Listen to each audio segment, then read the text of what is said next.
Olá a todos e bem-vindos a mais um Deep Dive. Hoje a gente vai mergulhar no mundo que, vamos combinar, né, sempre desperta curiosidade, o do crime organizado. É verdade. Mas, calma lá, não estamos falando dos suspeitos de sempre.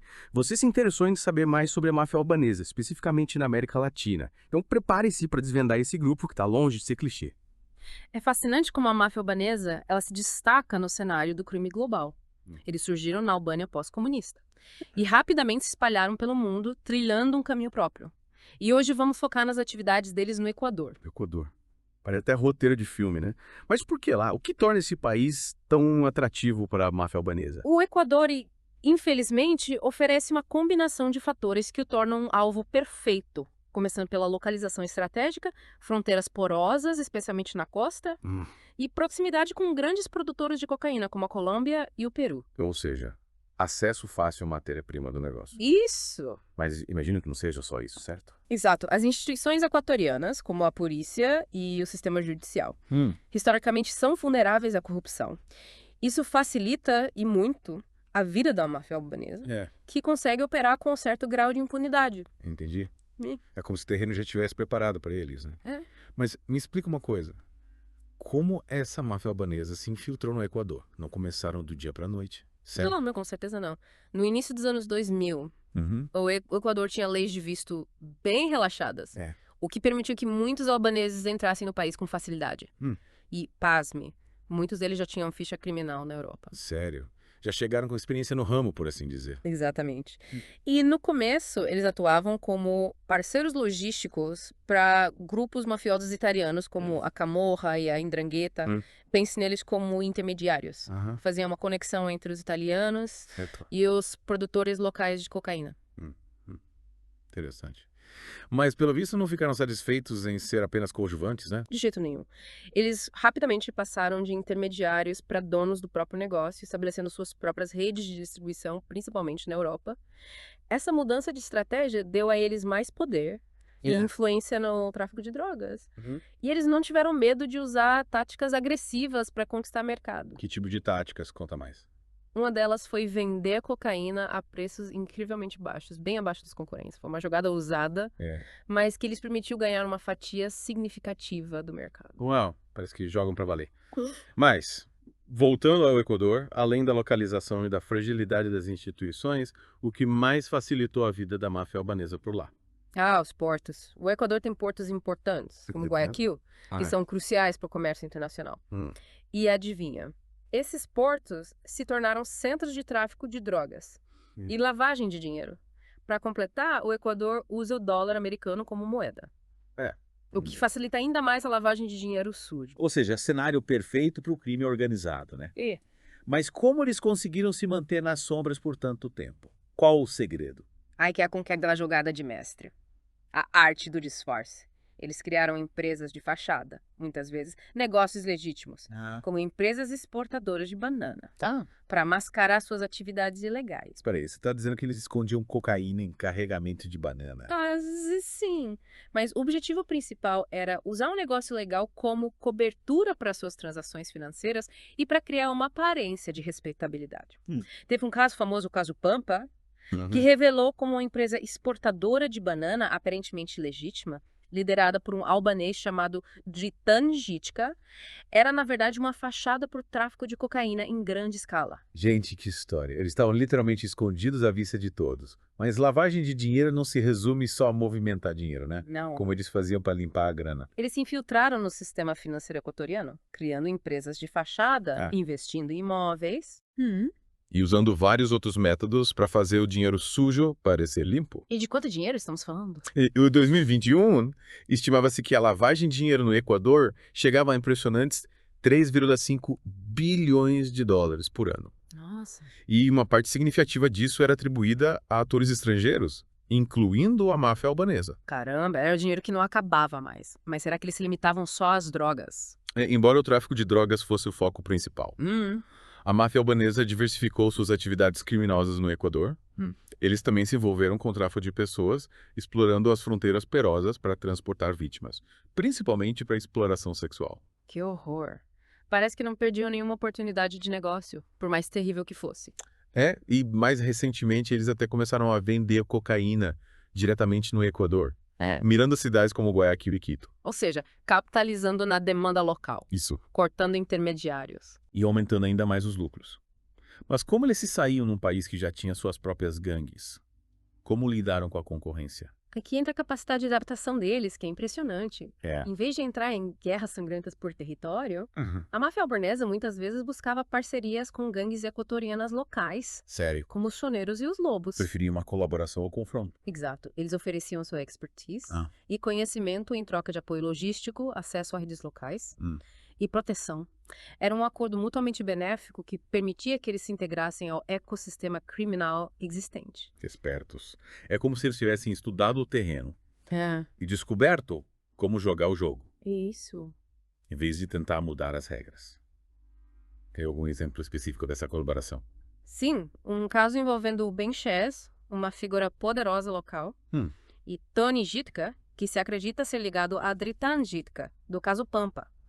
Esse caso mostra como a máfia albanesa construía relacionamentos com figuras influentes.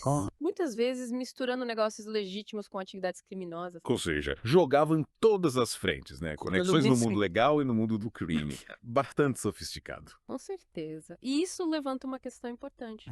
Com a crescente influência da máfia albanesa e sua habilidade de se adaptar e formar alianças estratégicas, que desafios as agências de segurança enfrentam para combater essa organização criminosa complexa e em constante evolução. Algo para você, nosso ouvinte, é refletir enquanto continuamos nosso mergulho. Uma pergunta que não quer calar. Abordamos muita coisa até agora, desde as origens na Albânia pós-comunista até as operações sofisticadas no Equador. Mas ainda tem muito mais. Fique ligado que na próxima parte vamos nos aprofundar ainda mais no mundo da máfia albanesa. E aí, pronto para voltar ao submundo da máfia albanesa. Depois de desvendarmos como eles se estabeleceram no Equador, a pergunta que fica é: como eles operam? O que os torna tão eficientes, tão difíceis de combater? A máfia albanesa tem características que tornam única no mundo do crime. Uma delas é a estrutura familiar, baseada em clãs. Essa estrutura garante lealdade e dificulta a infiltração de forasteiros. Então é como uma empresa familiar, só que com um toque, digamos, mais perigoso, né? Exatamente. Cada clã tem autonomia. Para gerenciar diferentes aspectos do negócio, isso diminui o risco de exposição, se um clã for pego. Os outros continuam operando. Inteligente, né? Tipo uma hidra. Cortam com a cabeça, nascem várias outras.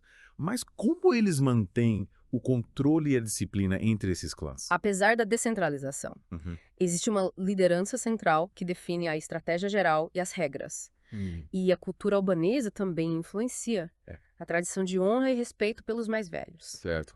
Se traduz num código de conduta dentro da máfia. Então, um código de ética próprio. Isso. Que ajuda a manter a ordem na casa. Mas não pense que eles são contra o uso da força, né? De jeito nenhum. Eles preferem evitar derramamento de sangue desnecessário.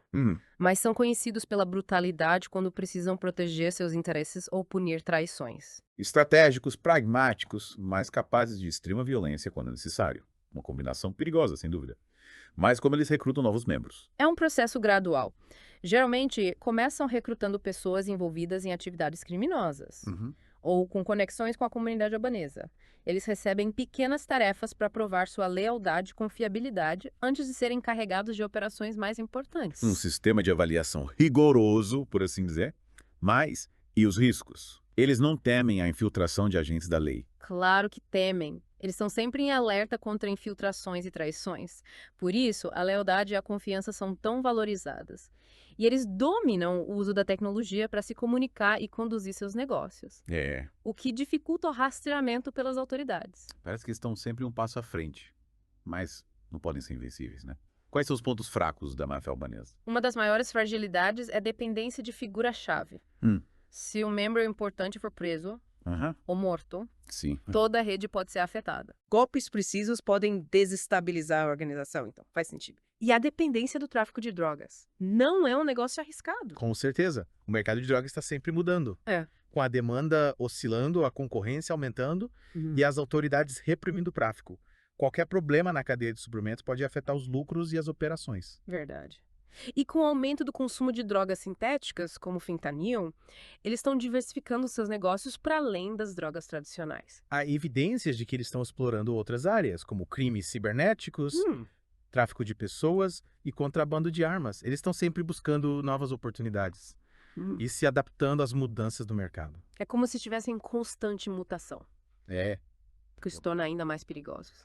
Mas qual é o impacto deles na sociedade equatoriana? Não se trata apenas de dinheiro, certo? Com certeza. A presença deles tem um efeito corrosivo na sociedade. A propensão a subornar autoridades e se infiltrar em instituições enfraquece o Estado de Direito e a confiança pública. Então eles não são apenas criminosos, eles corrompem as estruturas da sociedade. E qual o impacto na população? Suas atividades alimentam a violência, a instabilidade e o medo em muitas comunidades. E o envolvimento com o tráfico de drogas agrava os problemas de dependência química e aumenta as taxas de criminalidade. Uma situação trágica, lucrando com a miséria e destruição. Mas o que está sendo feito para combatê-los?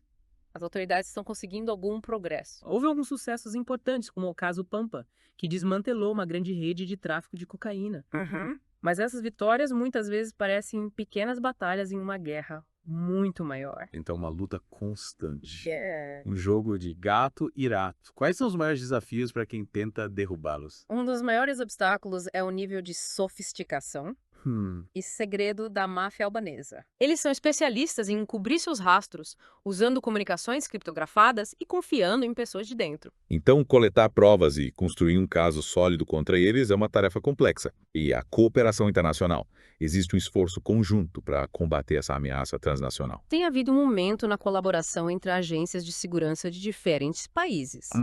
Mas ainda há um longo caminho a percorrer. Questões de jurisdição, barreiras linguísticas e falta de confiança podem atrapalhar esses esforços. Parece um problema complexo sem soluções fáceis. Mas não podemos simplesmente desistir, certo? De forma alguma. É essencial continuar conscientizando as pessoas sobre as atividades da máfia albanesa, fortalecer as agências de segurança e combater os fatores sociais e econômicos que tornam países como o Equador vulneráveis à sua influência. Concordo. Não se trata apenas de prender os bandidos, mas de criar uma sociedade mais justa. Isso. E resistente às suas táticas. Mas e o futuro? O que você acha que vai acontecer com a máfia albanesa nos próximos anos? É difícil prever. Eles são altamente adaptáveis. Estão sempre evoluindo e buscando novas oportunidades. Enquanto houver demanda por bens e serviços ilegais, eles encontrarão uma maneira de lucrar. Como um camaleão, mudando de cor para se camuflar no ambiente. Exatamente. E isso os torna uma ameaça formidável e persistente. Mas é importante lembrar que eles não são invencíveis. Com vigilância, colaboração e um compromisso em combater as causas profundas de sua influência, podemos conter e eventualmente desmantelar esse império do crime. Uma mensagem de esperança e um lembrete de que essa é uma luta que vale a pena travar. Exploramos a fundo o mundo da máfia albanesa, revelando suas origens, métodos, impacto e os desafios que enfrentamos para confrontá-los. Mas ainda temos muito a discutir. Na próxima parte, vamos ampliar o nosso foco e analisar a atuação da máfia albanesa em outras partes do mundo. Até lá. E voltamos para a parte final do nosso Deep Dive. Depois de desvendarmos a atuação da máfia albanesa no Equador, é hora da gente ampliar o nosso radar. Eles não se limitam à América do Sul, né? De jeito nenhum. Lembra que a gente falou sobre as origens deles na Albânia pós-comunista? Isso. Eles usaram essas conexões europeias para construir uma rede verdadeiramente transnacional. Itália, Holanda, Bélgica, pontos de entrada da cocaína na Europa.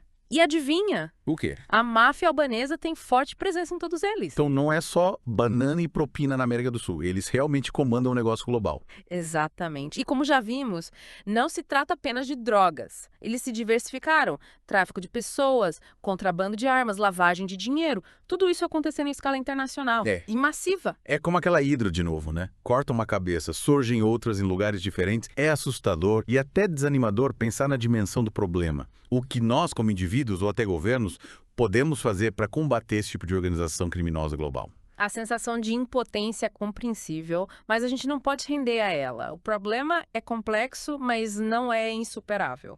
Pense numa abordagem multifacetada. Primeiro, a gente precisa fortalecer as agências de segurança.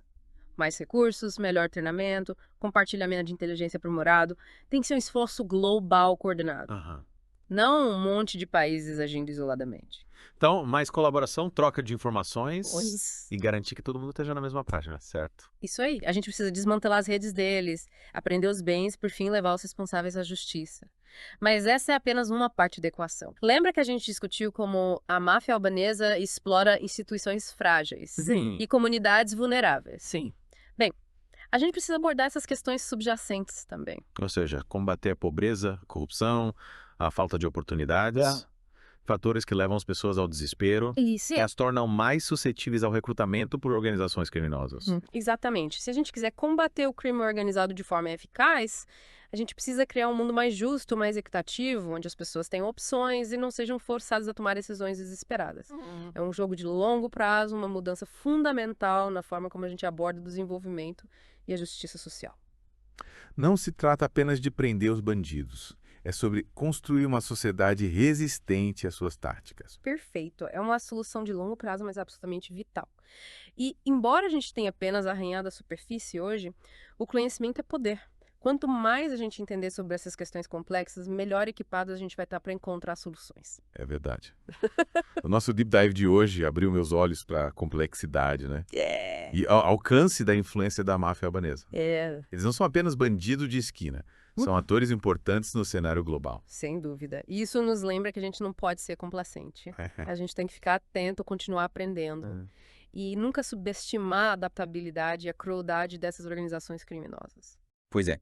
Chegamos ao fim do nosso mergulho no mundo da máfia albanesa. Foi uma jornada fascinante e, sejamos sinceros, um tanto perturbadora. Mas agora você, nosso ouvinte, está munido de um conhecimento mais profundo sobre esse problema complexo. Continue questionando, continue pesquisando e fique de olho. Nunca se sabe onde a máfia albanesa pode estar escondida. E lembre-se, o crime organizado prospera nas sombras. Ao lançar luz sobre as atividades deles, a gente pode começar a desmantelar o poder deles e construir um mundo mais justo e seguro. Até a próxima, mantenha-se informado, curioso e continue mergulhando fundo.